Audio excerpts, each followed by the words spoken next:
Hello காரா, சீராக் தருகிறார் பராக் பராக் பராக். நாவடக்கம்.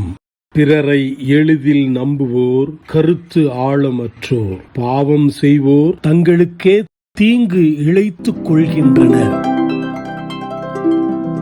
தீச்செயல்களில் மகிழ்ச்சி காண்போர் கண்டனத்திற்கு உள்ளாவர். புறங்கூறுதலை வெறுப்போரிடம் தீமைகள் குறையும். உன்னிடம் கூறப்பட்டதை மற்றவர்களிடம் சொல்லாதே, சொல்லாவிடில் உனக்கு ஒன்றும் குறைந்து விடாது. நண்பராயினும் பகைவராயினும் அதை தெரிவிக்காதே, மறைப்பது உனக்கு பாவமானால் ஒழிய அதை வெளிப்படுத்தாதே. நீ கூறியதை கேட்டு உன்னை கவனித்தோர் காலம் வரும்போது உன்னை வெறுப்பர்.